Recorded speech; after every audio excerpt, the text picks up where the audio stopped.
Want to bring in now Dr. David Samadi, Director of Men's Health at St. Francis Hospital, a frequent guest here on Newsmax and a longtime friend of mine. Sir, thank you for being here. How are you? Good to see you, Greg. Thank you. Very good. First off, how worried are you about the situation right now? Well, I think there's definitely a serious concern, but not to the point of panicking. And I think that what I saw your interview just moments ago, and this random articles that talks about the fact that this is going to grow, it's going to kill us, the hospitals are going to collapse.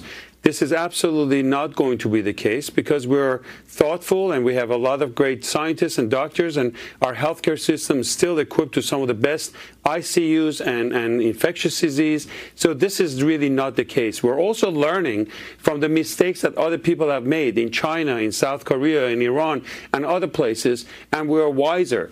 And I think that a lot of credit should go to President Trump and the U.S. task force for doing things that we probably didn't do during the time of Ebola. If you recall, when I was on Fox News at that time, I was yelling and screaming, we need to have a travel ban for Ebola because that was a really scary disease and it was really killing.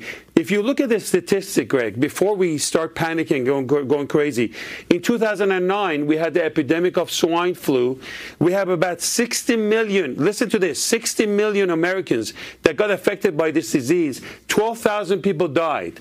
Today, as we speak, about 30 million Americans are going to get influenza, and about 18,000 people are going to die from this. Just today, 50 people died from influenza on the average. So what are we talking about? We're talking about a serious disease called coronavirus. There could be some mutation about this. Of course, it's a new player. That's one of the reasons why Dr. Fauci is very careful about talking about the worst scenario and the best scenario and where we're going to fall with this. Okay. But even though every life matters, we have about 71 deaths so far and about a few thousand, 3,000 to 4,000 people that are affected by this. Right.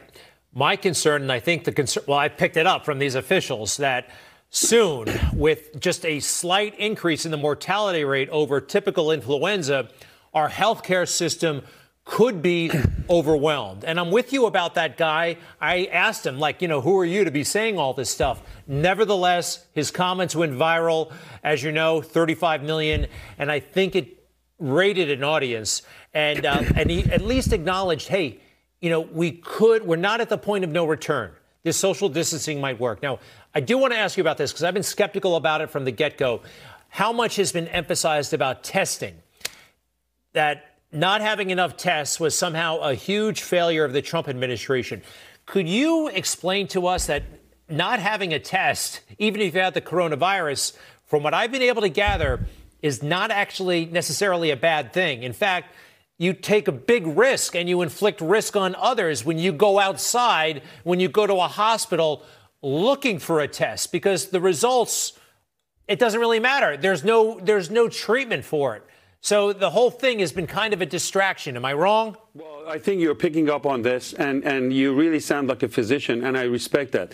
Look, the test is going to be very important if it's really positive. So a negative test may or may not really help you. So who are the people that should be tested? These are the people who are symptomatic. They have fever, they have cough, they have runny nose, they may be slowly getting short of breath. We want to know about what the test is, because if it's positive, we can put them in isolation, separate them. So in that sense, when it's positive, it helps us. But you're absolutely right that if it's negative, it may or may not help us at all. So the big message to a lot of people, as we mentioned, is if you are starting to have symptoms, make sure you quarantine yourself and stay home and don't contaminate other people. Well, and other people, Greg, that should be tested are the ones that have been exposed to people that may be positive. Sure. You were in a party, you were in APAC. Well, actually, Doctor, forgive me, you are the doctor, but I did hear Dr. Fauci say yesterday at the White House that the people who are priority for the test are first responders and the elderly with underlying symptoms. Not, I don't know, I think we have video of this guy, Dan Goldman, who you may remember from Impeachment Central. He was the House Democratic counsel, keeping that impeachment thing going.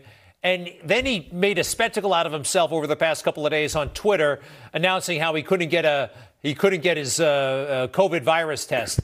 Well, unfortunately, I agree with you, Greg, and it's very unfortunate that some of the media is using this and making this virus and weaponizing on an attack on the president. Yeah. I think we need to put this aside. I think we should all act as American. This is a time of crisis that we need to all get together and acting on why is the test not there. This is a long process. This is a game that's new to all of us. We're going to be making mistakes, but this is not the time to go after President Trump or his team. They have done a super job. And one of the things I want to tell you is— Dr. Samadi, actually, do me a favor. All right, stay right where you are. I've got to go to a break, okay? Because I want to. That sounds important. We'll be right back.